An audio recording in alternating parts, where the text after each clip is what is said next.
پیارے دوستو، کربلا کے المناک سانحے کے بعد جب اہل بیت اطہار کے قافلے کو قیدی بنا کر دمشق لایا گیا تو یزید نے اپنے دربار کو فتح کے جشن سے سجا لیا۔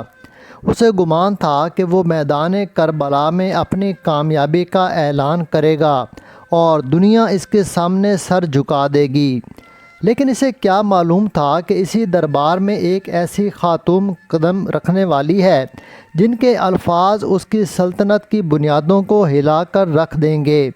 یہ وہ لمحہ تھا جب حضرت زینب رضی اللہ عنہا نے نہ صرف یزید کے غرور کو چکنا چور کیا بلکہ حق اور باطل کے درمیان ایک ایسی لکیر کھینچ دی جو قیامت تک باقی رہے گی۔ اسی دوران یزید کی اپنی اہلیہ بھی اہل بیت کے مصائب سن کر بے قرار ہو گئی اور دربار کے ماحول میں بے پردہ ہو کر یزید کے سامنے بھرے دربار میں بے حجاب ہو کر چیخنے لگی۔ یہ وہ دربار تھا جہاں قیدی تھے مگر ان کے سر بلند تھے، اور تخت پر بیٹھا بادشاہ تھا مگر شکست اسی کا مقدر بنی۔ پیارے دوستو، میدان کربلا میں جب ظلم و ستم اپنی آخری حدوں کو چھو چکا تھا تو بظاہر ایسا محسوس ہوتا تھا کہ اب یہ داستان اپنے اختتام کو پہنچ گئی ہے، لیکن حقیقت میں اسی مقام سے ایک نئے باب کا آغاز ہو رہا تھا۔ یہ وہ باب تھا جو شہادت کے بعد کے اہداف پر مشتمل تھا۔ نیزے بلند ہو چکے تھے، خیمے اجڑ چکے تھے، اور اہل بیت رسول اللہ صلی اللہ علیہ وآلہ وسلم کی مقدس خواتین اور معصوم بچے قید و بند کی صعوبتوں میں گھر چکے تھے، مگر حق کی صدا ابھی خاموش نہیں ہوئی تھی۔ تاریخ کا رخ اب ایک ایسے موڑ کی جانب بڑھ رہا تھا جہاں قید و زنجیر میں جکڑے ہوئے لوگ تخت و تاج کے مالکوں پر بھاری پڑنے والے تھے۔ اسی سفر کے دوران ایسے واقعات پیش آئے جنہوں نے آنے والی نسلوں کے لیے صبر، استقامت اور حق گوئی کی ایک لازوال مثال قائم کر دی۔ شام کے دربار میں وہ مناظر سامنے آئے جنہیں یاد کر کے آج بھی دل غم سے بھر جاتا ہے اور آنکھیں نم ہو جاتی ہیں۔ پھر وہ لمحہ بھی آیا جب یزید کی زوجہ ہند کی نگاہ حضرت زینب رضی اللہ تعالی عنہا پر پڑی، اور اس کے بعد ہونے والی گفتگو نے محل کے ماحول میں ایک عجیب سی کیفیت پیدا کر دی۔ اسی سلسلے میں وہ عظیم منظر بھی تاریخ کا حصہ بنا جب ایک بے مثال خاتون نے تمام تر مصائب کے باوجود اپنے وقار اور عزم کو برقرار رکھا اور حق کی نمائندگی کا فریضہ انجام دیا۔ پیارے دوستو، جب نواسہ رسول حضرت امام حسین رضی اللہ تعالیٰ عنہ کی شہادت کا سورج میدان کربلا میں غروب ہوا تو اہل بیت کے لیے آزمائشوں کا ایک اور کٹھن مرحلہ شروع ہو گیا۔ میدان میں شہداء کے اجساد مبارکہ باقی رہ گئے، جبکہ ان کے اہل و عیال کو قیدی بنا کر شام کی جانب روانہ کیا گیا۔ یہ سفر صرف فاصلے طے کرنے کا سفر نہیں تھا، بلکہ درد، غم، محرومی اور بے بسی کے انگنت احساسات اپنے ساتھ لیے ہوئے تھا۔ قافلے میں شامل خواتین اور بچے اپنے عزیزوں کی جدائی کا غم دل میں سموئے ہوئے تھے، لیکن ان کے چہروں پر صبر و رضا کی جھلک بھی نمایاں تھی۔ جب اسیران کربلا کا قافلہ شہر دمشق میں داخل ہونے کے قریب پہنچا تو شہر کے مختلف حصوں میں چہمگوئیاں شروع ہو گئیں۔ لوگوں کی نگاہیں اس قافلے کی جانب اٹھنے لگیں۔ اسی دوران روایت کے مطابق محل کی ایک خادمہ جلدی اندر آئی۔ اس کی سانسیں تیز چل رہی تھیں اور اس کے چہرے پر حیرت کے آثار نمایاں تھے۔ اس نے آ کر یزید کی زوجہ ہند سے عرض کیا، محل کے باہر کچھ قیدی لائے گئے ہیں، لیکن ان کی کیفیت عام قیدیوں جیسی نہیں ہے۔ ان کے چہروں پر ایک عجیب وقار اور نورانیت ہیبت نظر آتی ہے۔ ان کی حالت ایسی ہے کہ دیکھنے والے کا دل غم سے بھر جاتا ہے اور آنکھیں بے اختیار ہو جاتی ہیں۔ خادمہ کی یہ بات سن کر ہند کے دل میں بے چینی پیدا ہوئی۔ اس نے مزید تفصیلات جاننے کی کوشش کی، لیکن خادمہ خود بھی ان قیدیوں کی کیفیت سے متاثر دکھائی دے رہی تھی۔ چنانچہ ہند نے فیصلہ کیا کہ وہ خود جا کر انہیں دیکھے گی۔ اس نے جلدی سے اپنی چادر اوڑھی اور قیدی خواتین کے قریب آنے کی تیاری کی۔ جب وہ وہاں پہنچی تو اس کی نگاہیں بار بار ان باوقار خواتین پر ٹھہرنے لگیں جن کے چہروں پر غم کے باوجود صبر اور عظمت کے آثار نمایاں تھے۔ ادھر حضرت زینب رضی اللہ تعالیٰ عنہ کی نظر جب اس عورت پر پڑی تو آپ کے دل میں ایک خیال اترا۔ آپ نے نہایت آہستگی کے ساتھ اپنی بہن حضرت کلثوم رضی اللہ تعالیٰ عنہ سے کچھ فرمایا۔ حضرت کلثوم رضی اللہ تعالیٰ عنہ نے توجہ سے بات سنی اور پھر دونوں بہنوں نے خاموشی اختیار کر لی۔ ان کے سروں کا جھک جانا اور خاموش رہنا کسی گہری سوچ اور پہچان کی علامت تھا۔ ہند نے جب یہ منظر دیکھا تو اس کے دل میں تجسس پیدا ہوا۔ وہ آہستہ آہستہ ان کے قریب آئی اور نہایت نرمی سے مخاطب ہوئی۔ آپ دونوں نے ابھی آپس میں کیا بات کی ہے اور آپ لوگ اس قدر خاموش کیوں ہو گئی ہیں؟ مگر جواب میں خاموشی رہی۔ ہند نے ایک مرتبہ پھر سوال کیا۔ اس بار اس کی آواز میں مزید نرمی اور حیرت شامل تھی۔ اس نے پوچھا، آپ کون لوگ ہیں اور کس شہر سے ہیں؟ چند لمحوں کی خاموشی کے بعد حضرت زینب رضی اللہ تعالیٰ عنہ نے نہایت پروقار اور گہرے لہجے میں مختصر جواب دیا، ہم مدینہ منورہ کے رہنے والے ہیں۔ مدینہ منورہ کا نام سن کر ہند کی حالت یکسر بدل گئی۔ وہ فوراً کرسی سے اٹھ کھڑی ہوئی اور بے اختیار بولی، کیا آپ مدینہ والوں کو جانتی ہیں؟ کیا آپ میرے آقا حضرت علی رضی اللہ تعالیٰ عنہ، حضرت امام حسن رضی اللہ تعالیٰ عنہ، حضرت امام حسین رضی اللہ تعالیٰ عنہ اور سیدہ فاطمہ رضی اللہ تعالیٰ عنہ کے گھر والوں کے بارے میں کچھ جانتی ہیں؟ میں اس گھر کی وفادار خادمہ رہی ہوں۔ مجھے ان سب سے بے پناہ محبت ہے، خاص طور پر بی بی زینب رضی اللہ عنہا سے۔ میں ان کے بچپن کی خادمہ رہی۔ یہ الفاظ سن کر حضرت زینب رضی اللہ تعالیٰ عنہ کی آنکھوں سے آنسو جاری ہو گئے۔ آپ نے دھیمے لہجے میں فرمایا، تم اس گھر کے کن افراد کو جانتی ہو؟ ہند آپ دیدہ ہو کر بولی، میں اس گھر کے در و دیوار کو جانتی ہوں، ان کی عبادتوں کو جانتی ہوں، ان کی آذانوں کو جانتی ہوں، ان کے نورانی چہروں کو جانتی ہوں اور ان ننھے قدموں کو بھی جانتی ہوں جو حرم نبوی کے صحن میں دوڑا کرتے تھے۔ پھر اس نے لرزتی ہوئی آواز میں پوچھا، بی بی مجھے بتائیے، میرے آقا حضرت امام حسین رضی اللہ تعالیٰ عنہ کہاں ہیں؟ ان کی اولاد کہاں ہے؟ ان کی بیٹیاں کہاں ہیں؟ اور بی بی زینب رضی اللہ تعالیٰ عنہ کہاں ہے؟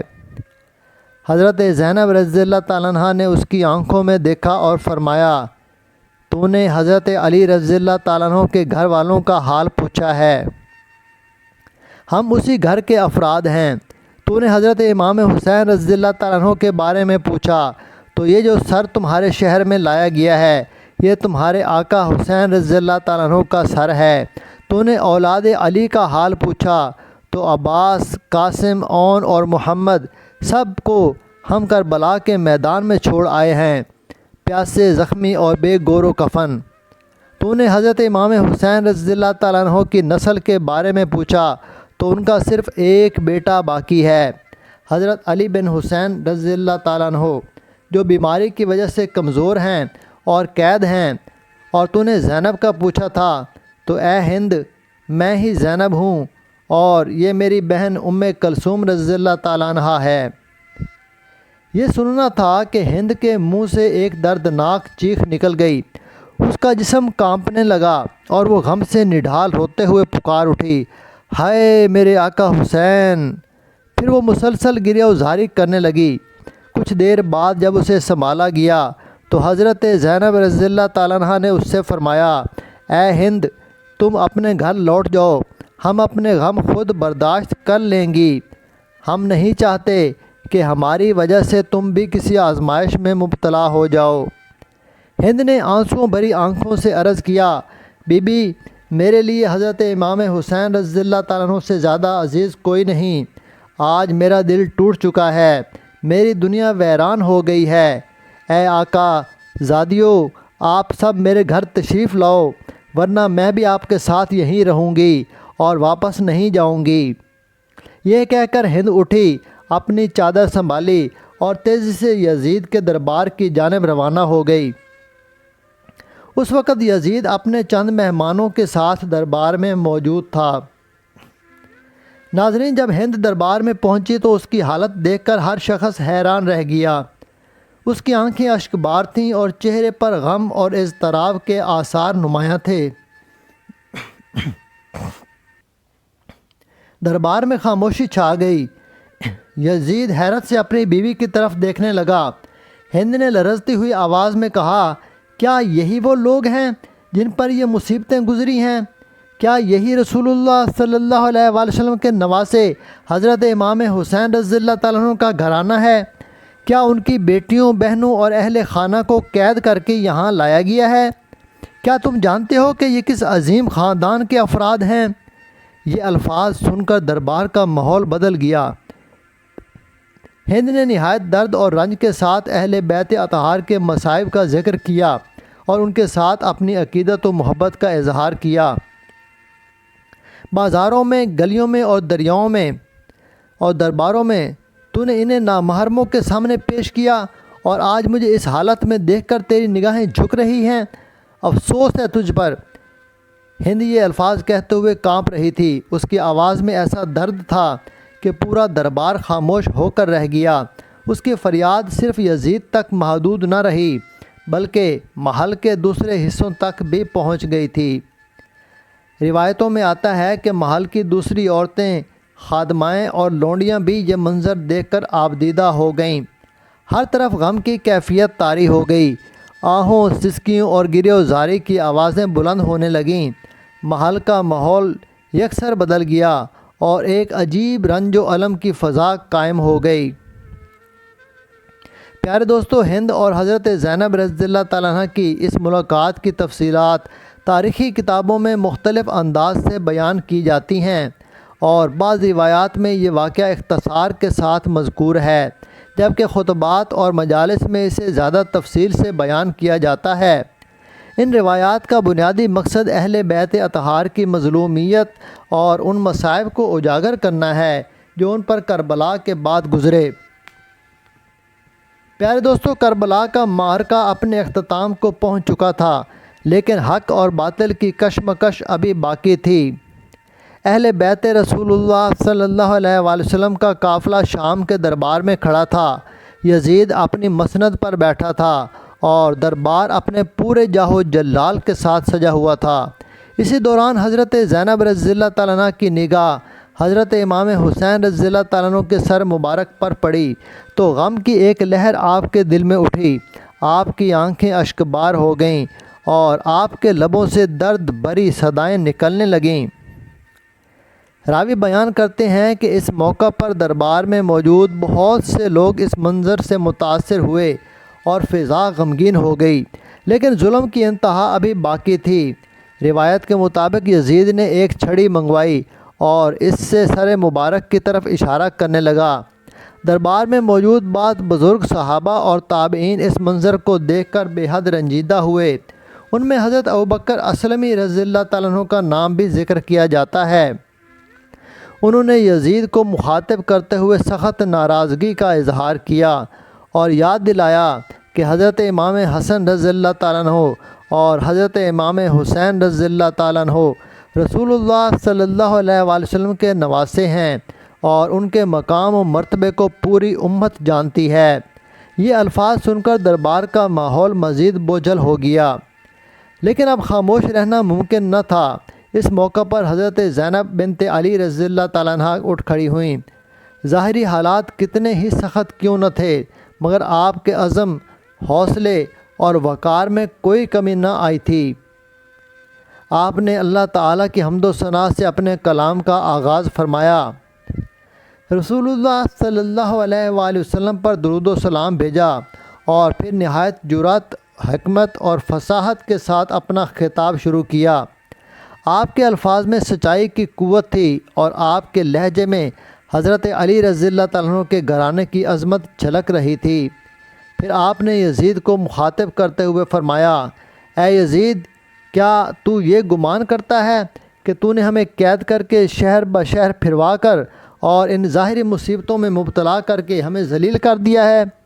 کیا تو یہ گمان کرتا ہے کہ تو ظالم بن کر سرفراز ہو گیا ہے اور ہم مظلوم ہو کر رسوا ہو گئے ہیں؟ ہرگز نہیں۔ ہرگز نہیں، یہ تیری خام خیالی ہے۔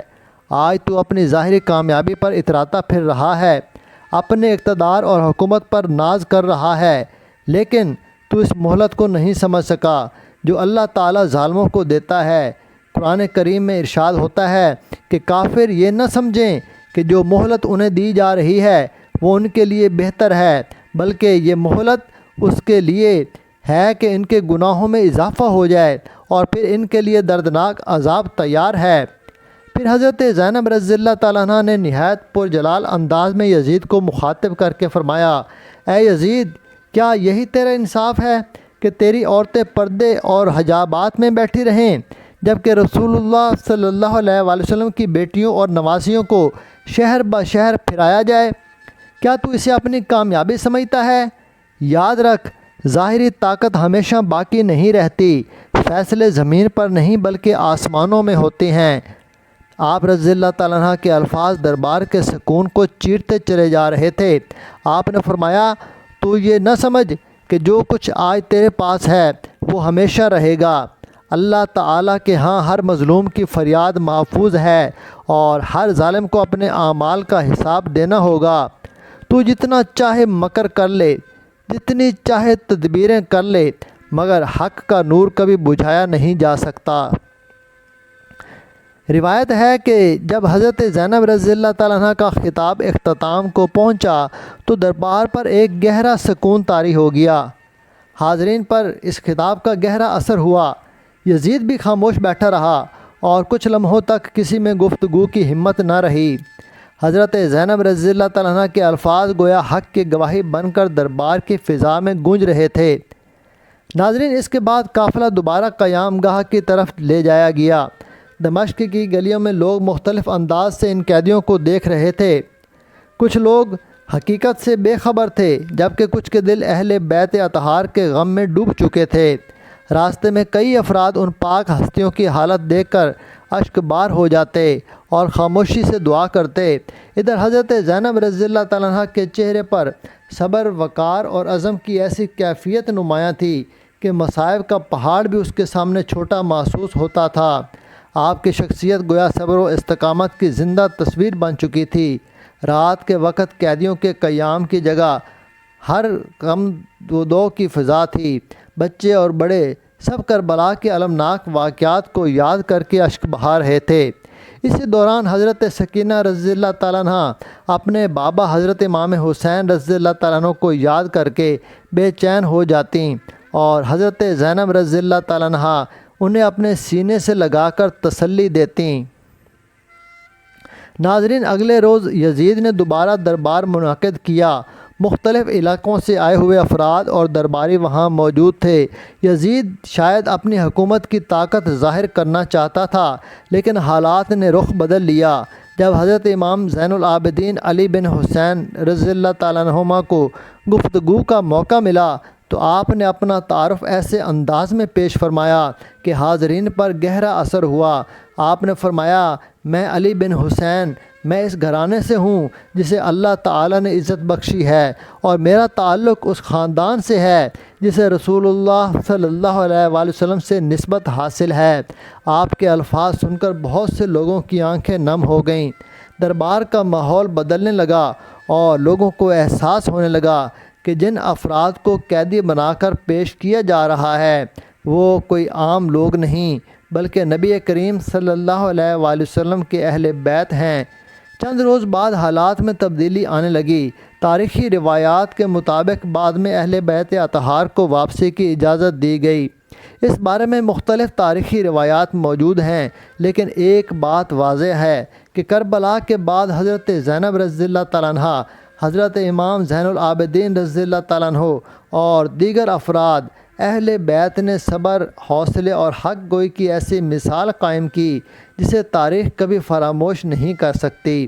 آپ کے الفاظ، آپ کا صبر اور آپ کی قربانیاں آج بھی حق اور باطل کے معرکے میں روشنی کا مینار سمجھی جاتی ہیں۔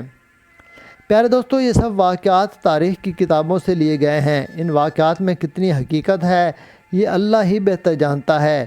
اللہ تعالیٰ سے دعا ہے کہ وہ ہمیں صحابہ و اہل بیت کی سچی محبت عطا فرمائے۔ آمین۔ کمنٹ میں آمین لکھ کر چینل کو سبسکرائب کر دیں۔ شکریہ۔